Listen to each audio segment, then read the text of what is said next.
Bonsoir, bonsoir Jean-Marc. Bonsoir Marie. Bienvenue dans votre journal de 19h sur TLT. À la une de ce jeudi 3 avril, les politiques surfent sur la vague du numérique. Nous recevons ce soir Natacha Laurent, directrice de la Cinémathèque de Toulouse. Bonsoir. Et on terminera sur un air de fête avec les derniers préparatifs du carnaval de Toulouse. Mais on commence par cette nouvelle judiciaire avec la fin d'un combat de 30 ans. La justice a confirmé hier la condamnation de Dieter Krombacher dans l'affaire Kalinka Barbarski. Le médecin allemand a été reconnu responsable du viol et de la mort de sa belle-fille, alors âgée d'une quinzaine d'années. Son pourvoi en cassation vient d'être rejeté. Marlène Canal a rencontré André Bamberski, le père de la victime, qui vit à Toulouse. Pour André Bamberski, c'est le procès d'un tiers de vie qui se termine. Il aura fallu 30 ans pour que Dieter Krombacher, le beau-père de Kalinka Bamberski, qui avait été retrouvée morte le 10 juillet 82 en Allemagne, soit condamné. La condamnation avait été prononcée en octobre 2011 et après de multiples recours, aujourd'hui c'est une confirmation. Il ne peut plus se déclarer présumé innocent, il ne peut plus dire qu'il est en détention provisoire. Il est définitivement condamné. C'est ce que je demandais, c'était qu'il y ait ce procès complet et équitable pour que le deuil puisse être fait à la mémoire de Kalinka. Non seulement moi, mais sur un plan, si vous voulez, général, sur un plan global, les circonstances de sa mort ne restent pas dans le doute parce que, si vous voulez, beaucoup d'éléments faux avait été avancé au sujet de la mort de ma fille. Mais l'affaire n'est pas tout à fait terminée. André Bamberski doit être jugé les 22 et 23 mai à Mulhouse pour enlèvement et séquestration. Il est en effet soupçonné d'avoir orchestré l'enlèvement de Dieter Krombacher afin qu'il soit jugé. Effectivement, dans la mesure où j'étais d'accord pour le transport du docteur Krombacher d'Allemagne en France, j'ai confirmé et j'assume encore que j'avais donné mon accord préalable. À l'extrême, je peux être considéré comme complice de la décision d'enlèvement. Rien d'autre. Je n'étais pas au courant du tout des événements tels qu'ils se sont passés. Donc j'estime que je ne peux pas être accusé pour les violences, disons les blessures que le docteur Krombacher a subies, et encore moins pour l'association de malfaiteurs. Il encourt 10 ans de prison pour cette affaire. Son avocat va plaider l'acquittement. Quant aux menaces de Dieter Krombacher de saisir la Cour de justice de l'Union européenne, il ne les prend pas au sérieux et parle de manœuvres d'avocat. Twitter, Facebook, la politique est largement entrée dans l'ère du numérique. À Toulouse, du côté de l'UMP, la nouvelle garde a fortement contribué à la campagne des municipales sur les réseaux sociaux. Et oui, quelques 150 jeunes ont été actifs pendant plusieurs mois sur la toile, mais également sur le terrain. Une aide qui s'est avérée précieuse pour le candidat de l'Union de la droite, un sujet de Pierre Bellucci. 6 ans qu'il attendait cela. 6 ans durant lesquels Jean-Luc Moudenc a milité pour son retour à la tête de la Ville Rose. Pour l'aider dans sa quête, le nouveau maire de Toulouse s'est notamment entouré d'une jeunesse militante. 100 jours avant le premier tour des municipales, les jeunes avec Moudenc se sont officiellement lancés à l'assaut du Capitole. L'idée des jeunes avec Moudenc, c'est d'être une structure qui soit complètement libérée des partis, c'est-à-dire qu'on va en fait rassembler toutes les structures jeunes des partis politiques et un grand nombre de jeunes non encartés. C'est ce qui a permis d'avoir déjà une très bonne ambiance au sein de l'équipe et d'avoir des gens qui viennent d'horizons différents. Des jeunes militants qui ont eu un rôle primordial à jouer dans la guerre du numérique qui se joue désormais lors des campagnes politiques. Ça a été une campagne sur les réseaux sociaux assez musclée, c'est vrai, mais on va dire qu'on s'est mobilisé nous à 100 jours. Et alors que par exemple le compte des jeunes ont choisi Cohen s'est mobilisé à 23 jours du premier tour. Donc c'est vrai que ça fait une différence, qu'on était déjà bien implanté sur les réseaux sociaux, qu'on avait pu briefer certains jeunes pour les pousser à se mettre aussi sur Twitter. Mais lors du premier meeting, on a réussi à être en TT France. Donc premier sujet le plus discuté sur Twitter. Maintenant on peut plus se passer des réseaux sociaux, c'est un relais énorme. C'est un relais sur une cible qui est totalement différente des personnes que l'on va toucher sur les tractages des week-ends par exemple. Ça nous permet de cibler des jeunes. Twitter, Facebook, YouTube, autant de supports qui ont permis à la jeune garde de promouvoir le programme de Jean-Luc Moudenc. Malgré la victoire désormais actée, Pour ces jeunes, l'histoire ne s'arrête pas là. Notre rôle aussi pendant le mandat de Jean-Luc Moudenc, ça va être de valoriser tout ce qui va être fait. Il y a des grands projets qui vont être mis en place, notamment pour les jeunes. Donc nous, on sera là d'une part aussi pour veiller à ce que tout ça soit bien respecté, mais d'autre part pour valoriser toutes ces actions qui vont être mises en place par la nouvelle majorité. Le maire de Toulouse a maintenant 6 ans pour ne pas décevoir ses jeunes électeurs. Le personnel de l'ISAE, l'Institut supérieur de l'aéronautique et de l'espace, se mobilise pour la défense des agents contractuels suite au non-renouvellement de l'un d'entre eux. Cet ingénieur en CDD depuis 6 ans a vu son contrat non renouvelé, et ce avec un préavis de 15 jours au lieu des 4 mois réglementaires. Les syndicats demandent la réintégration de leurs collègues et dénoncent ce qu'ils appellent la précarisation légale. Son non-renouvellement aurait dû lui être indiqué ou donné près de 4 mois avant la fin de son contrat. Là, il lui a été donné une dizaine de jours, ce qui l'a empêché finalement de se défendre et de pouvoir espérer renouveler son contrat. Ce qui peut se défendre, c'est en demandant des dommages et intérêts. Or, notre collègue, la première chose qui l'intéresse, c'est de pouvoir continuer de travailler, de faire son travail qu'il faisait jusque-là. Et ça, manifestement, ce n'est plus possible. Dans ces établissements, que ce soit d'ailleurs au ministère de la Défense ou dans d'autres ministères de la fonction publique, eh bien, les contractuels représentent plus de la moitié des personnels, alors que pour toute la fonction publique, c'est entre 13 et 15% le nombre contractuel par rapport à l'ensemble de la population. Et donc la raison est bien que si on a beaucoup plus de contractuels, de gens en CDD dans l'établissement public administratif, c'est pour des raisons, c'est parce que les directeurs peuvent craindre de ne pas pouvoir continuer à les rémunérer par la suite. Attention, la préfecture de Haute-Garonne a placé notre département en vigilance jaune. Vigilance par rapport aux crues évidemment qui concerne le sud de l'agglomération toulousaine. On passe au sport à présent. L'invité de l'émission Carré VIP en partenariat avec 20 minutes cette semaine, c'est Jean-René Bouscatel, le président du Stade toulousain. Et vous pourrez suivre son entretien avec Emmanuel Schwarzenberg et Nicolas Stival tout de suite après le journal à 19h25 puis à 23h30 sur TLT. Sport maintenant peut-être, les Spacers, les volleyeurs toulousains finissent la saison sur les chapeaux de roue en gagnant hier soir face à Nantes 3-7-1. Les Toulousains terminent à la 4e place du classement, ce qui les positionne favorablement pour les playoffs. Le match aller du quart de finale, c'est samedi 12 avril à 20h face à Chaumont au Palais des Sports de Toulouse. Et on se tourne à présent vers notre invitée, Natacha Laurent. Vous êtes donc la directrice de la Cinémathèque de Toulouse. Bonsoir. Bonsoir. Alors, c'est un établissement historique qui fête ses 50 ans et vous venez également nous parler du festival Zoom Arrière qui s'ouvre demain 4 avril et jusqu'au 12 avril. Un festival spécial 50 ans pour fêter effectivement les 50 ans d'une institution, je crois, extrêmement emblématique de Toulouse et de sa curiosité. Voilà, 50 ans, c'est un bel âge. Bel âge, né en février 64 et devenu au fil du temps, grâce au soutien aussi de l'État, du CNC, des collectivités territoriales, de la ville de Toulouse, du Conseil général de la Haute-Garonne, du Conseil régional de Midi-Pyrénées, devenu aujourd'hui l'une des plus grandes cinémathèques d'Europe.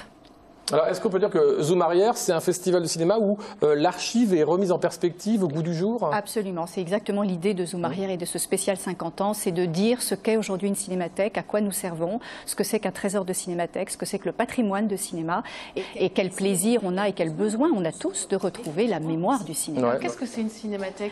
Une cinémathèque, c'est d'abord une collection de cinéma et c'est ça qui fait toute la, on va dire, le potentiel, toute la puissance de la Cinémathèque de Toulouse, c'est que nous sommes avec la Cinémathèque française à Paris et les archives françaises du film du CNC à Paris également, l'une des 3 principales collections nationales de cinéma. Voilà, c'est ça une cinémathèque, c'est d'abord une collection et puis ensuite de la valorisation, de la diffusion, de la programmation, des expositions.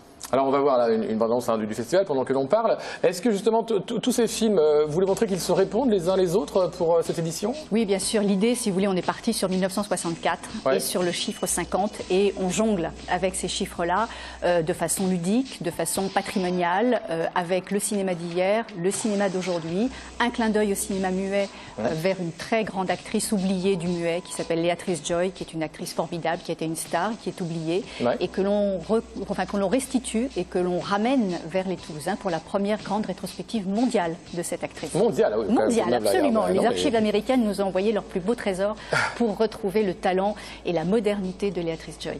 Alors il faut dire qu'il y a ce qu'on appelle dans la cinémathèque, il y a le film et le non-film. Alors il y a même des costumes Eh oui, alors c'est le retour de Christian Gasque, certains avaient pu le voir pour des costumes déjà exposés il y a quelques années, c'était sur le film Ridicule de Patrice Lecomte, et là c'est les costumes du film Les Adieux à la Reine de Benoît Jacot. Voilà, Christian Gasque, 4e César pour Les Adieux à la Reine, c'est l'un des plus grands créateurs de costumes du cinéma et de l'opéra aujourd'hui en France, originaire de notre région, il faut le rappeler, donc fidèle ami de la Cinémathèque de Toulouse, déposant de la Cinémathèque de Toulouse, et nous lui rendons hommage à travers sa dernière création, Les Adieux à la Reine, en présence également de Noémie Lvovsky, qui joue aussi dans le film. C'est un film dans lequel on retrouve Diane Kruger, Xavier Beauvois, Noémie Lvovsky, on retrouve également Virginie Ledoyen, Léa Seydoux. Et on voit des images de l'exposition, justement. Et de ces magnifiques... Ça, c'est dans le hall de la Cinémathèque, hein. C'est gratuit, tout le monde peut y aller. Exactement. Il y a combien de costumes? Il y a 10 costumes. 10 costumes, des photos du film, donc ça vous permet comme ça de naviguer d'un film à celui qui l'a incarné à l'écran, puisque tous ces costumes ont été faits pour des acteurs. Ce qui est fascinant, c'est que c'est vrai que les gens n'ont pas forcément idée. On dit tiens, la Cinémathèque, ce sont des films, mais aussi on a vu, il y a des affiches, hein, il y a peut-être toujours cette exposition là-bas à Bazac. Absolument, à l'espace EDF Bazac, il faut le rappeler, du cinéma plein les yeux, ces grandes affiches 2 mètres par 5, affiches de façade uniques, peintes à la main, qui viennent toutes d'un cinéma aujourd'hui disparu, le Royal, situé au 49 rue d'Alsace-Lorraine.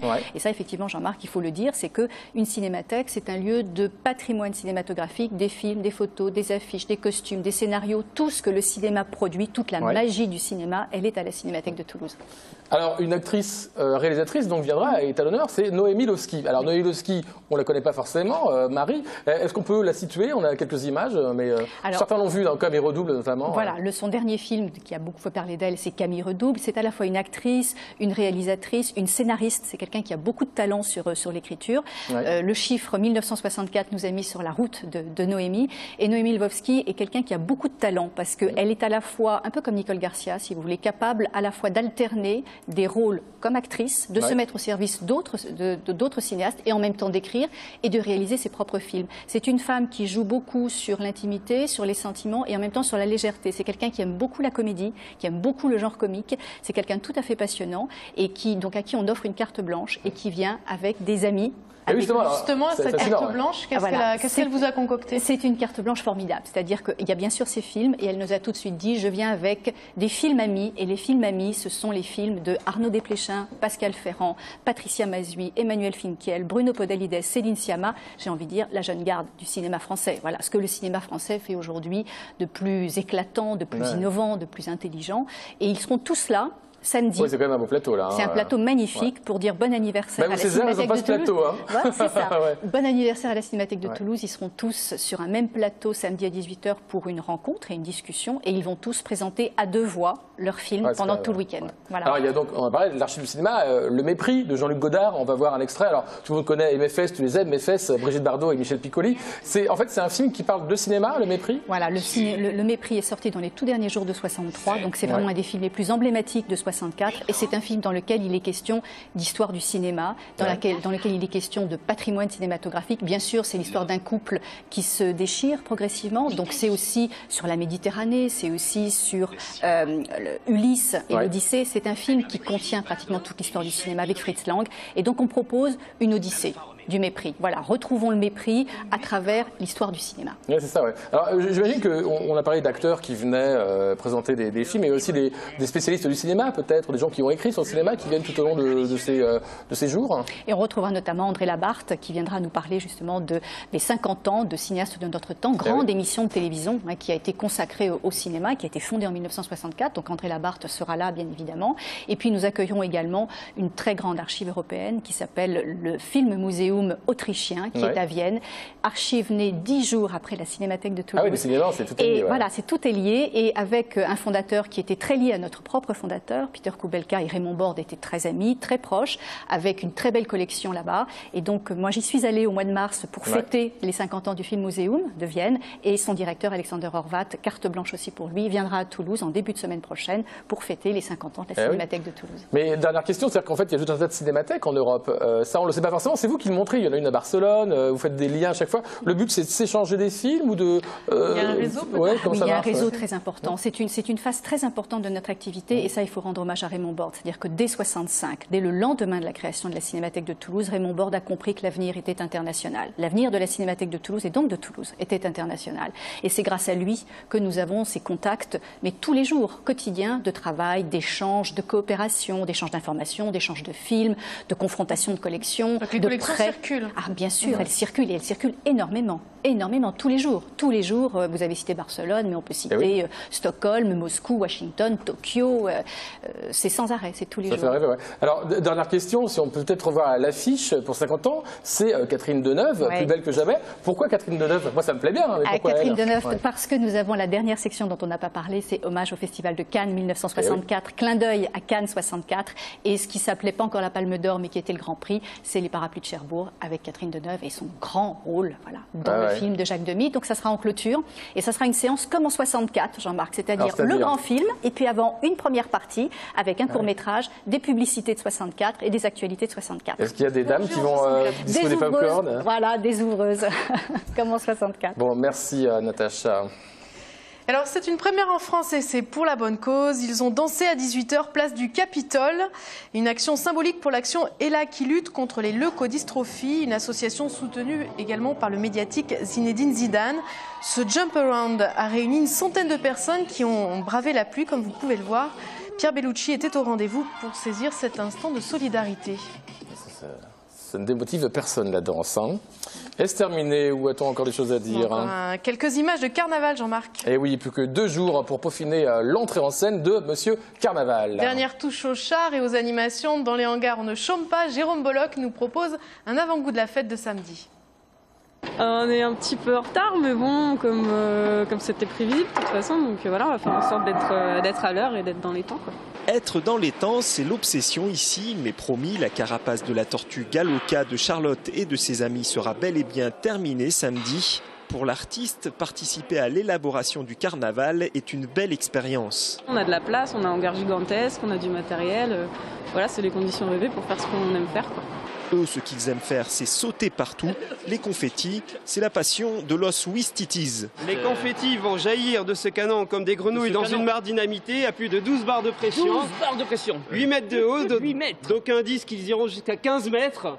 Un peu plus loin dans le hangar, un petit train est en pleine transformation bucolique. Le concept du mur végétal n'est pas loin. Oui, d'une certaine façon, on est sur du vertical, donc effectivement, en tout cas l'idée c'était de transformer ce wagon et lui donner une vie voilà, proche de mise en vie végétale. Donc c'est des panneaux qui ont poussé, les graines ont poussé sur les panneaux directement, donc voilà, c'est du vivant. Du vivant qu'il faudra bien sûr bichonner et bien arroser jusqu'à samedi, jour du défilé. Mais au fait, le carnaval, pour vous, c'est quoi? Pour nous, c'est l'émerveillement des enfants, en premier lieu. Après, l'esprit festif et pouvoir évoluer dans un espace qui est le nôtre d'habitude, mais d'une autre manière, c'est-à-dire avec la fête et le déguisement. Jolie définition. Le clou du spectacle sera bien entendu la crémation de Monsieur Carnaval après le défilé. Voilà, et les clés de la ville seront remises à 19h30. Défilé départ au Pont-Neuf, et c'est sur les allées Jean Jaurès que Monsieur Carnaval sera jugé. Alors j'espère qu'il ne sera pas brûlé, en général ça se passe comme ça. Il sera forcément brûlé, Jean-Marc, à moins qu'il pleuve vraiment trop. Oui. Vous aviez encore une question pour Natacha? Non, écoutez Natacha, éventuellement vous êtes tiraillée puisqu'il y a forcément ce Zoom arrière et ce carnaval, on ne peut pas faire les deux choses en même temps. Est-ce que tout est à l'intérieur cette fois-ci ou est-ce que la cour de la Cinémathèque est ouverte? La cour de la Cinémathèque est ouverte comme d'habitude avec une exposition aussi en plein air et vous allez retrouver les 8 plus grands titres de 1964. C'est un quiz, allez retrouver quels sont les films qui ont fait le plus d'entrées en 1964. Vous avez quelques indices, Louis de Funès est dans 2 films, Jean-Paul Belmondo dans 2 autres. Non venez voir. Venez voir dans la cour. C'est le défi à relever. Voilà, exactement. C'est ici que se termine notre édition. Merci de l'avoir suivi. Merci Jean-Marc. Prochain rendez-vous avec l'actualité demain à 19h. Très bonne soirée à tous.